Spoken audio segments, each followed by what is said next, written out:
everybody. We are here tonight or today or whenever you're listening for the Guru Nation podcast. We're back here for rankings, the rankings edition of the podcast, and we're gonna start it off with running backs. And I know my man Josh right here is really excited because he's always going running back early. How you doing tonight, man? I'm doing great, man. Got a little bit of work in before I had to come over here, and but I'm excited and ready to talk about my favorite position in fantasy football, and of course that's the running back position. So I'm excited to get our rankings in and get them going. Yes, indeed. Yes, indeed. And today we decided to make them tier based. We're gonna do some tier rankings here to make it simple for y'all, so y'all know which, like, where to draft the guys. We can sit here and say, oh, so and so is number one, number two, number. We can just go down a list.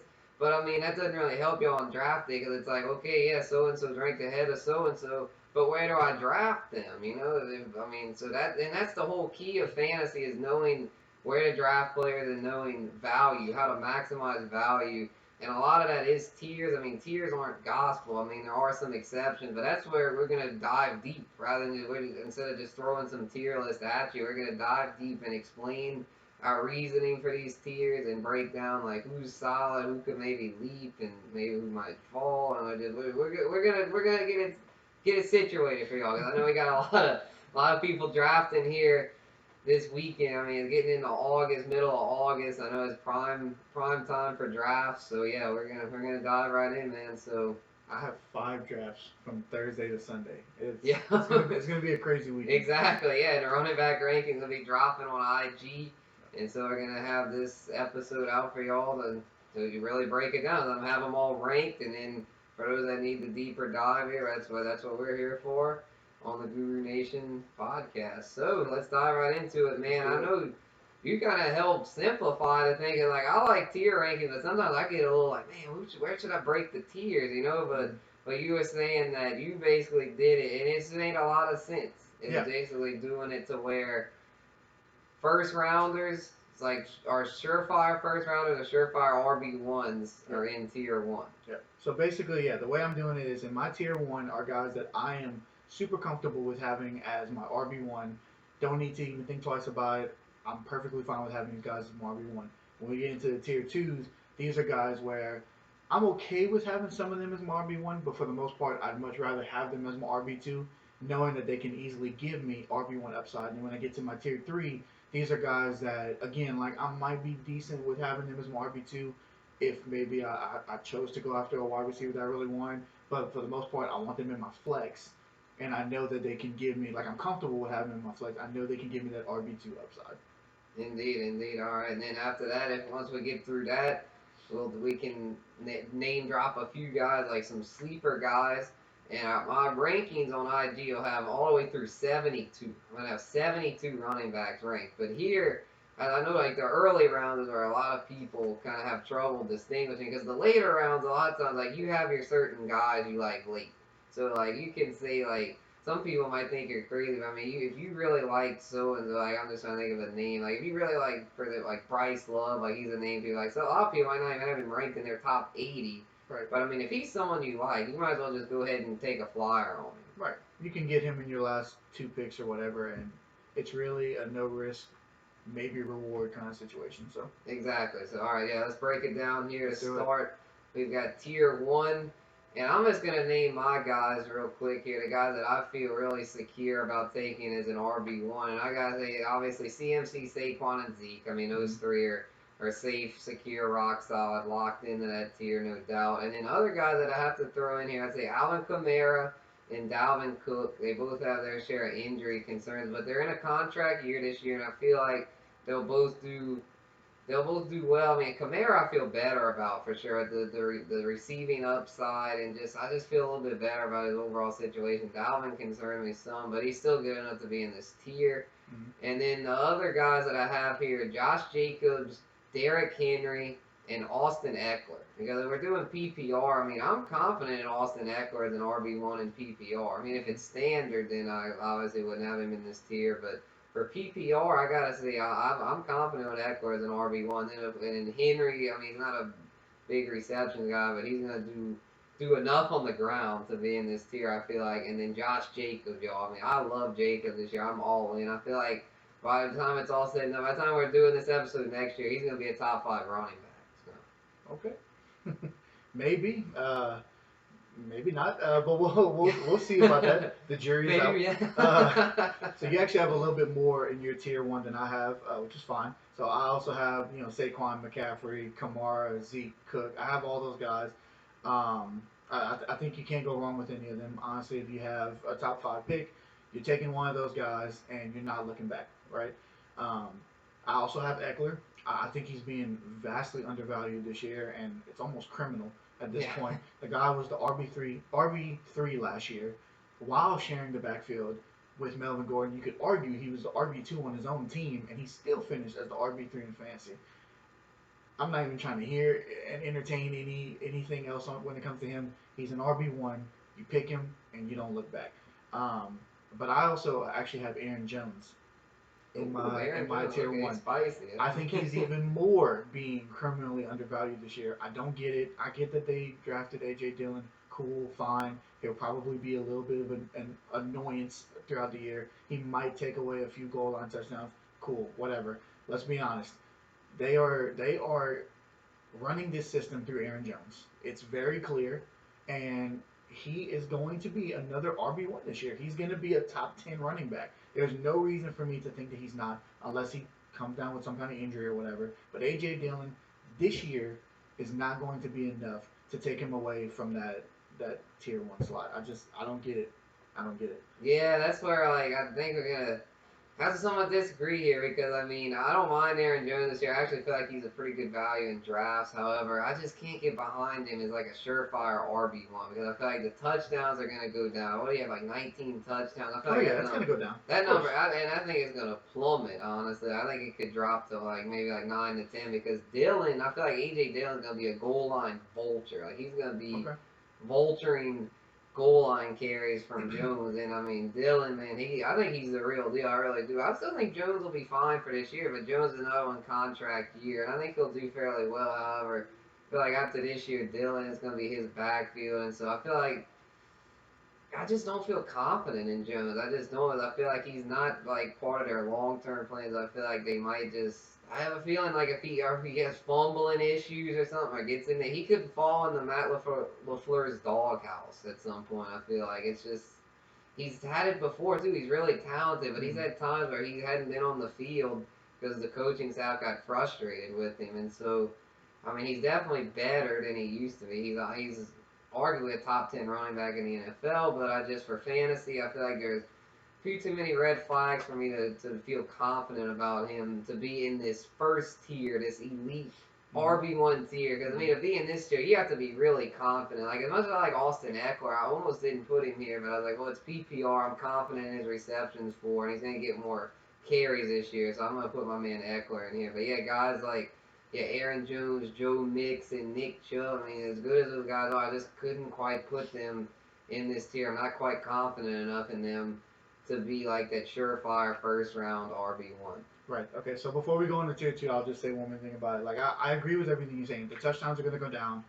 Even the catches might go down. Whatever.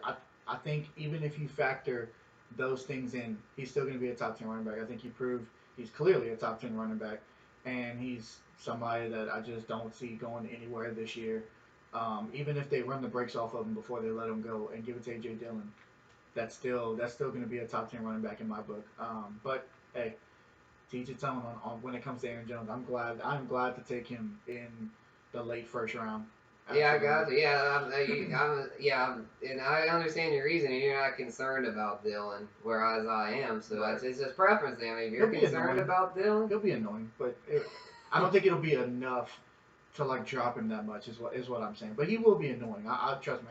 I'll have some games where I'm watching where I'm like, oh my God, please don't bring Dillon in when Aaron Jones brought him 80 yards down the field. So there will be some of that annoyance, but I just don't think it'll be enough to drop Aaron Jones. I think he's proven that he's a top running back. He was the RB2 last year. Right, you can't just he was RB. You can't just ignore that. Yeah, I know. RB. I think RB3 in points per game, only behind CMC and Dalvin Cook.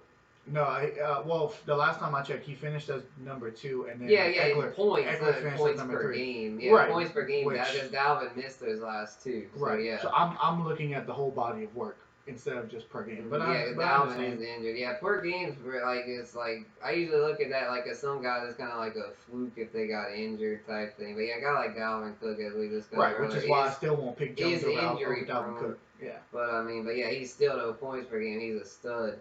And so yeah, I also noticed before we move on to tier 2, I noticed that you didn't include Derrick Henry, who pretty much everybody Correct. has in their tier 1, and also my man Josh Jacobs. Correct.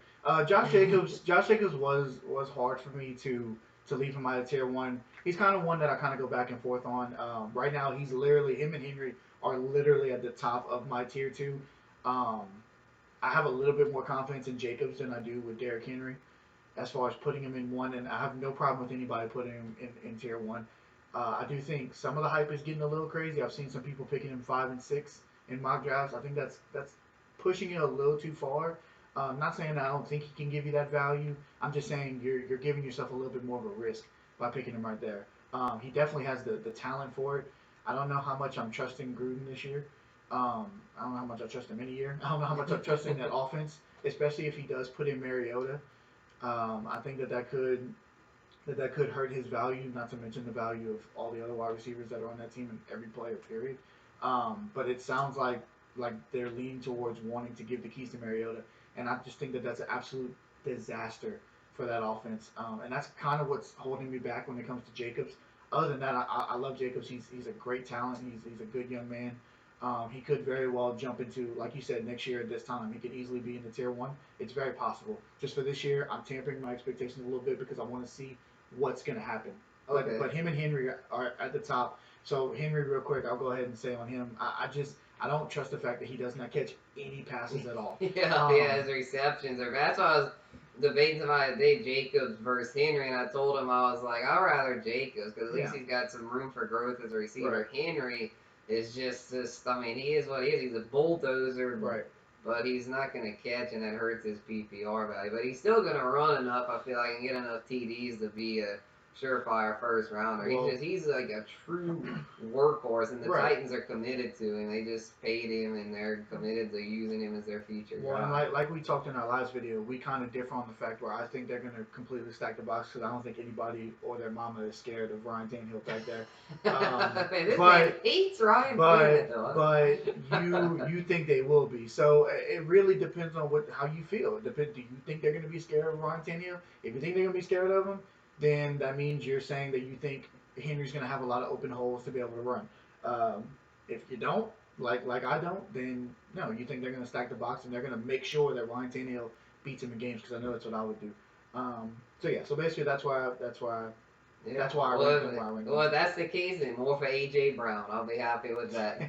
It's possible because he might have a lot of one-on-one opportunities, so it's very possible.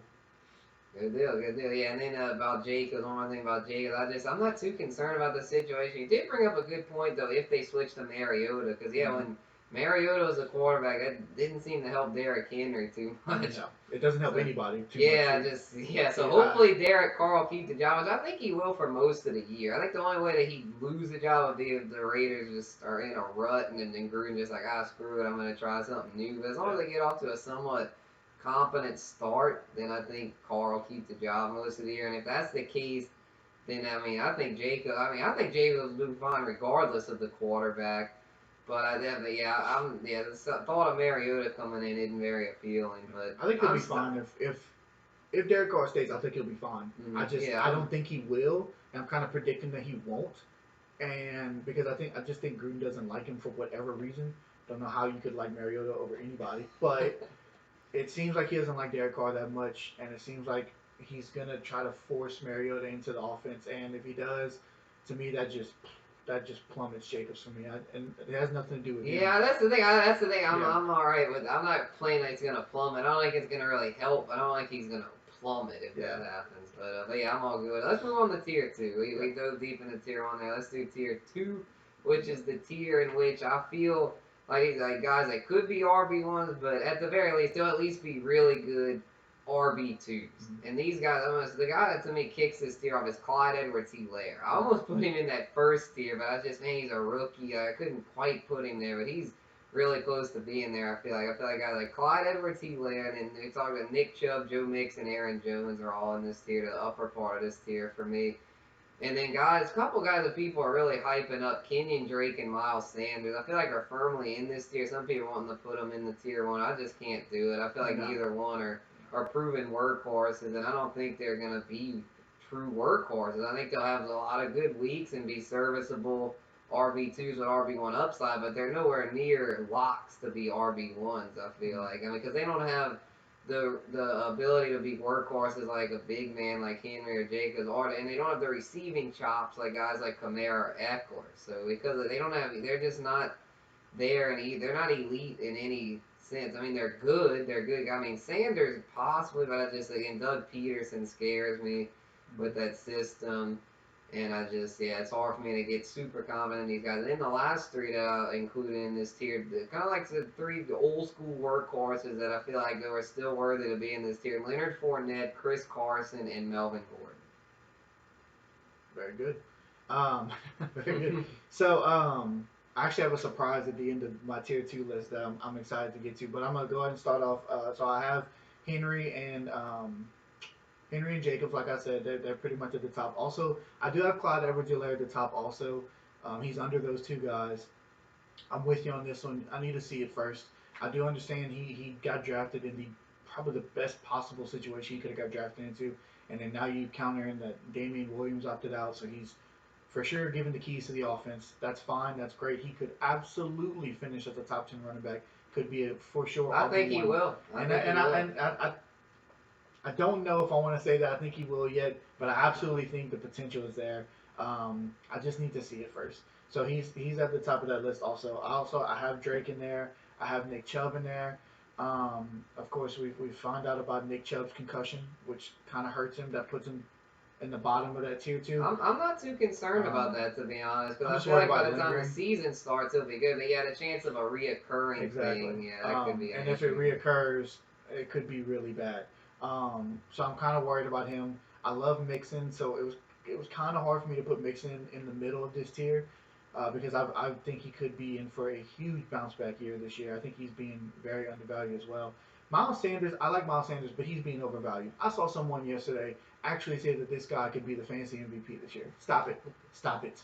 All right, he's good. He's very talented, but we need to pump the brakes on Miles Sanders for now. Let's see another year of it. Let's see him in this offense again. Like you said, Doug Peterson, he kind of worries me. Look, let's not forget that Boston Scott was taking some carries away from him at the end of the year last year. And not just taking carries away, but was doing a lot with those carries. So don't think that he's just not going to be on the field this year. Like, Boston Scott will be on the field. And I'm not going to say it's going to be a full-blown committee, but there's a chance that he could also vulture some touchdowns, and he could vulture some carries and catches away. So that kind of makes me pump the brakes on Sanders a little bit. But just like Jacobs, Sanders has immense talent too, and could also be in that tier 1 come next year. We'll see. I also have Melvin Gordon in there. I love Melvin Gordon this year. I like him a lot more than other people do. Any concern about the altitude? He came out and said he's not really adjusting well to the altitude. I'm not too concerned about that. Not really. I think it's just an adjustment thing. I think after a few weeks he'll be fine, and that's just training camp. He's not even gonna have to play every single week in Denver. Like, I think he'll.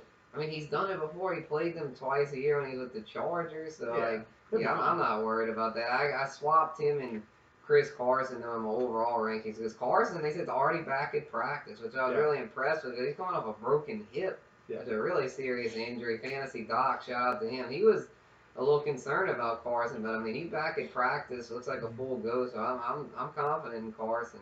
Yeah. So rounding out my list was going to be next was Carson, and then I also have Fournette. I like both of them. I think they're solid options as your RB2. And then my surprise at the end is somebody I had at the very top of tier 3. He's somebody I kind of keep crossing back and forth. But with the news to Nick Chubb, with the concern of the concussion, keep an eye on Kareem Hunt. He's being drafted as a flex, which is where he should be drafted. That's why I'm drafting him at. I'm drafting him as a flex. But if this concussion lingers and is a problem this year, Kareem Hunt will absolutely finish as at least an RB2, if not a low end RB1. Don't forget that this guy is super talented, all right? And last year, even behind Nick Chubb, where Nick Chubb was getting probably, close to 20 carries, if not more a game, Kareem Hunt was still giving you 10 plus fantasy PPR numbers last year per game, all right? And this year, they've been running him in the slot. From what I'm hearing, they're running him with the wide receivers. He's going to be catching balls out the backfield. And then if this thing lingers with Chubb and he's giving carries and goal line carries, come on. What's not to like? He's going to be an RB2, if not fringe upon that low end RB1. Absolutely. I think so. Gotcha. Yeah, I see your argument for sure. I'm feeling all right about Chubb though, which is why I'm not gonna quite put Hunt in this tier. I mean, Chubb's been very durable so far in his NFL career. Hadn't had any history of concussions prior to this, so I believe at the end of the day he'll be good to go, and that's why Hunt actually rounds out my tier 3. Okay. So he starts your tier 3 or is it the bottom of your tier 3? Bottom of it, actually. Jesus. But yeah, we'll have to debate this. I mean, we'll have to go through it. Let's get and I'm trying to think tier 2 if we had any conflicting things. Hunt looks like our big thing. Our tier 2s were pretty similar. I'll get into who I thought might have been at the bottom of my tier 2, but they're going to be in my tier 3. Yeah, because I was like, tier 2, y'all, to draft them, these guys. I mean, I would say draft them. We'll have our rankings up, by the way, like compare side by side in the comments if y'all want to look at that. But as far as like where to draft tier 2, I would say in rounds 2 and 3. I would say I feel comfortable. Yeah, these are guys that it's kind of dependent on how the flow of the draft is going. Maybe in late first, probably Clyde Edwards-Helaire. Yeah, make sure you don't reach on some of them. Don't pick Fournette in the middle of the second round. Just to make sure that you get them. Stuff like that. Be cautious. Look at how your draft is going. See how the running backs are coming off the board. Don't reach recklessly for them. Yeah, for sure. Yeah, this tier, there's a lot of value to be had.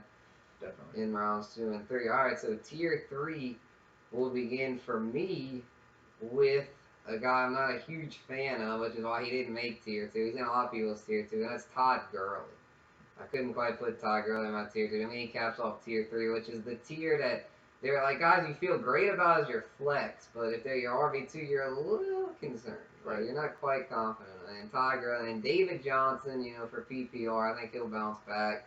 Definitely worthy of this tier. Could jump into tier 2. David Montgomery is another guy I think is going to have a huge bounce back. I feel really good about him this year. I think he's a safe, solid flex with RB2 upside. Honestly, I'm good with him as an RB2. I mean, I couldn't quite put him in tier 2, though, because the Bears' offense as a whole is just not very good. Matt Nagy. Yeah, I know, man. Matt Nagy. What a disappointment. But maybe they'll have a resurgence this year. I think Montgomery will. I'm not saying the team will, but I think Montgomery will. And then let's see, who else do I have here? Yeah, we got James Conner here. I think he could have a good bounce back. I think he's worthy to be in this tier.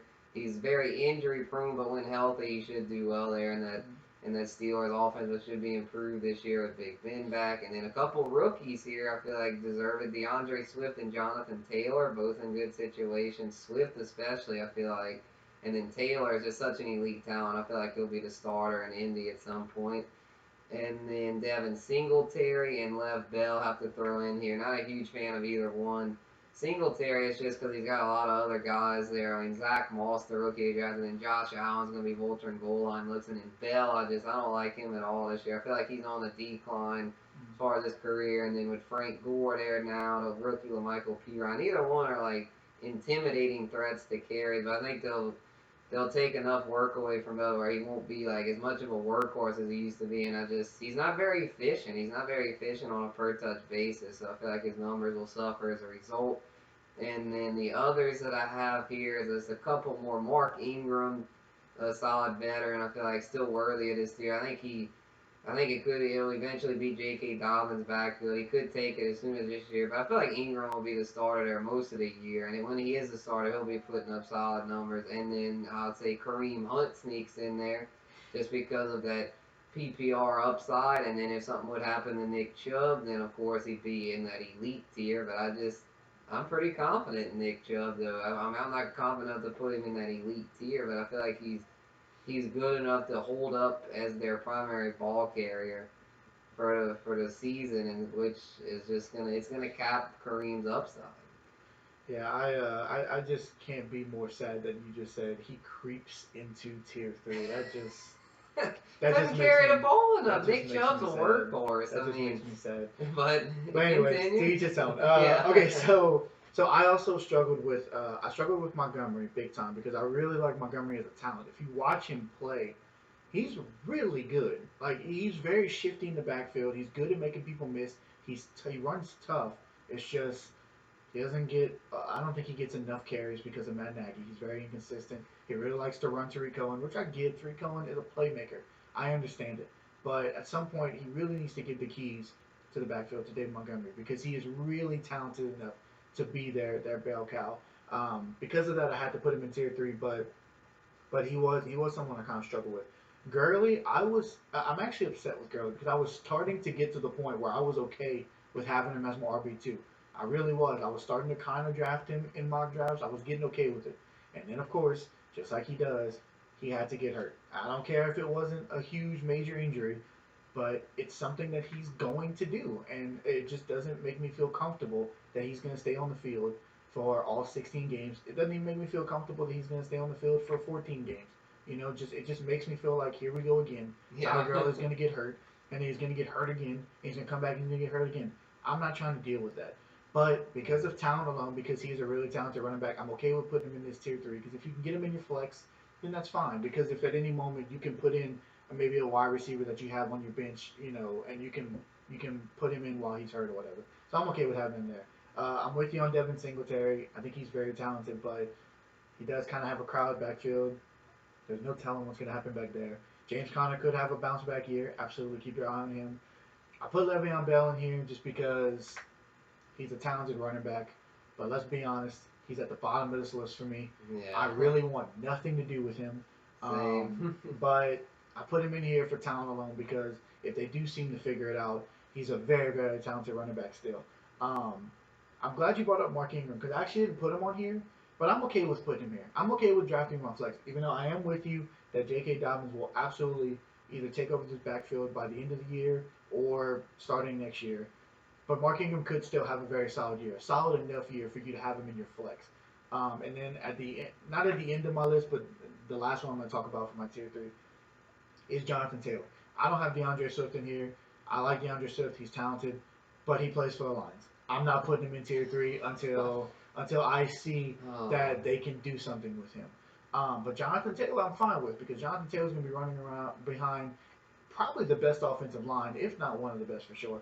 Yeah, can I get a quick counterpoint to your Swift diss? Okay, well, real quick, I'm just going to say Jonathan Taylor, my prediction is that he'll take over, if not by week 4, he'll take it running, and he'll be for sure an RB2 after that. All right. For sure. Yeah, I say Swift is, like, I know it's more of a Lions diss than a Swift diss, but it's not I feel like this. The Lions offense, I've said it, I've beat this like a dead horse, but I'm going to keep on because I really believe it. The Lions offense is genuinely slept on, probably the most slept on offense in the NFL other than the Jaguars, which is on. You also hate them, but I feel like they're both really slept on offenses. I mean, I admit as teams as a whole, as far as winning football games, I don't trust either one. I mean, especially Jacksonville. I mean, that team is all garbage. But I mean, as far as fantasy, a lot of times those garbage time teams, if they have competent quarterbacks, can end up really good. That's why I feel like people are sleeping on Fournette. I feel like Fournette could have a really solid year, even though they brought in Chris Thompson. I feel like Fournette's touchdowns are going to go up and offset the catches he loses this year. Mm-hmm. And then, we were talking about Swift. That was a counter by Swift. I feel like this Swift is going to be the bell cow there. Because guess what, y'all? Kerryon Johnson, knee brace already. Here we go again. Kerryon Johnson's injured. Surprise, surprise. That guy cannot stay on the field to save his life, and there's really nobody else there. You got Bo Scarborough. They got good bricks fans. That dude's not a threat. I mean, and Swift showed he can carry the load on early downs, and he can catch them. A report came out today actually saying how impressive Swift has looked as a receiver.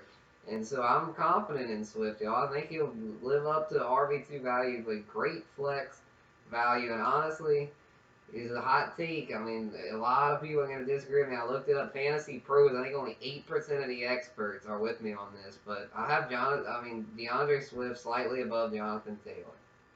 Oof. All right. Well, hey, to each its own. I will say this: if Matthew Stafford can stay healthy all year, DeAndre Swift will be a flex. But that's a big if. So. That's another thing. If Stafford stays healthy all year, then Swift, then he's definitely an RB2. But if something would happen to Stafford, then probably a flex. Because then the offense as a whole takes a nosedive. Okay.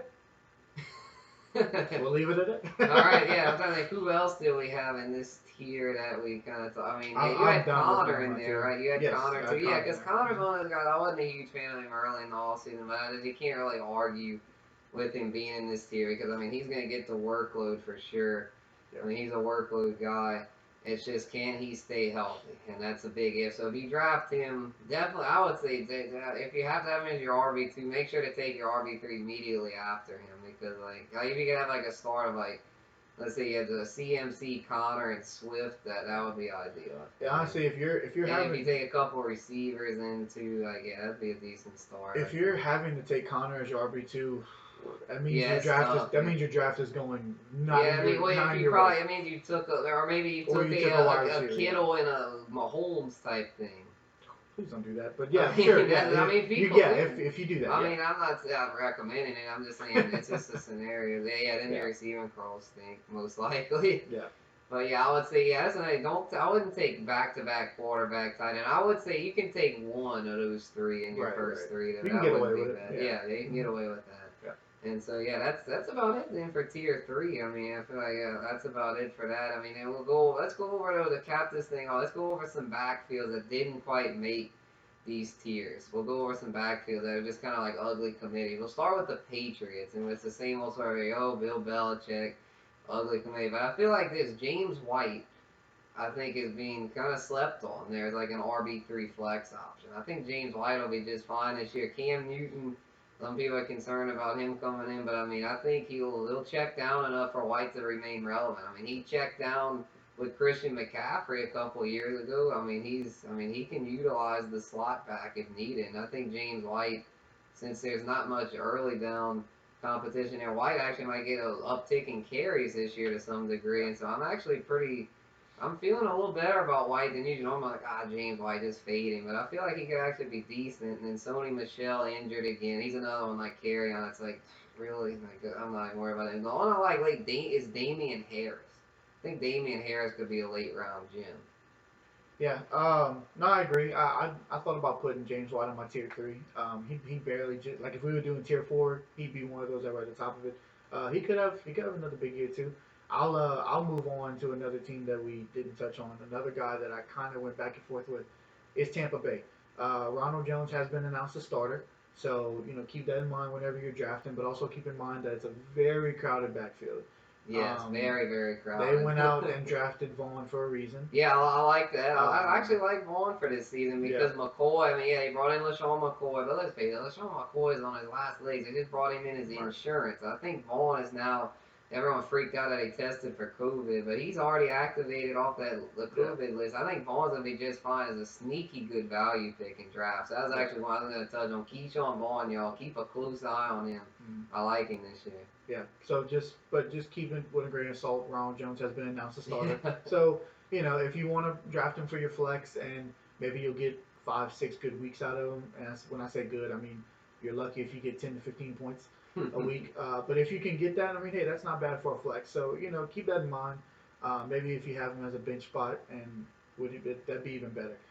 So that was the backfield I wanted to touch up on. Yeah, and then one more we could get to would be the Dolphins. Because, I mean, they got a couple guys there that could be fantasy relevant. Jordan Howard and Matt Breida. I know, Josh, you're a Breida guy. I mean, and I was. He almost made tier 3. He was this close to making tier 3. All right, yeah, because I was like, I kind of am, and I still kind of like, but I can't quite go all in with him though, because with Jordan Howard there, he's gonna get the goal line work, and then Matt Breida, y'all, is just not really proving himself as a pass catcher. Like, and they're gonna use him a lot on third down. I think he could catch like 30 to 40 balls, maybe more, but it's just, I want to see it though. I want to see him really excel as a receiver, and so because of that, I'm not really willing to take the plunge unless he would fall to like the 7th or more ideally the 8th round. Which he genuinely does, which is why I like him so much this year, because I like where I can draft him.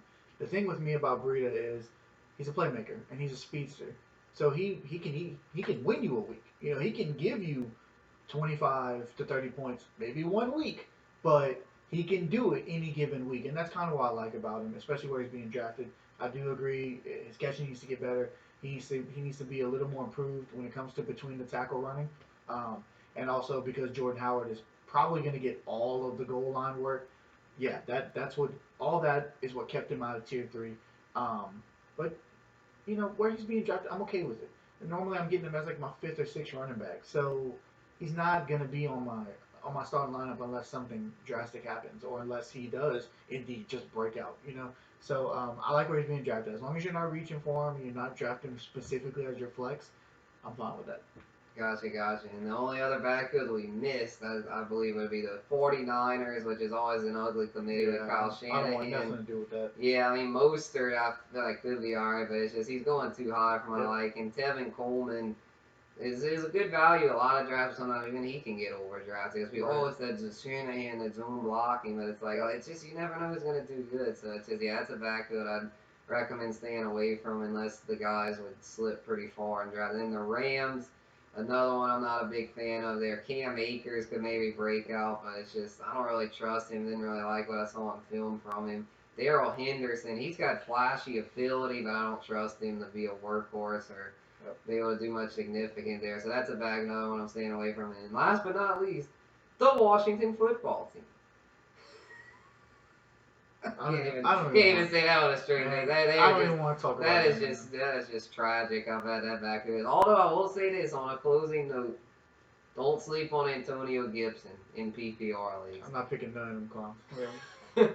I'm just saying for PPR, Antonio Gibson. I'm not saying he's not gonna be some surefire starter, but he could be a guy if you're in a bye week pinch. He could provide flex value. I feel like because he's got hands, like he can do a lot as a receiver. But things would have to be going really bad in my draft for me to take Antonio Gibson. I'm not saying he's completely off the table, but things would have to be going really bad in my draft for me to take him. So I'm good on that. Gotcha. Well, we'll end it there then. Yeah, that was that's a Washington football thing. That's the time we need to wrap things up. So, all right, fellas, appreciate everyone that tuned in. It was a good time. We'll have wide receiver rankings up next. Catch y'all later.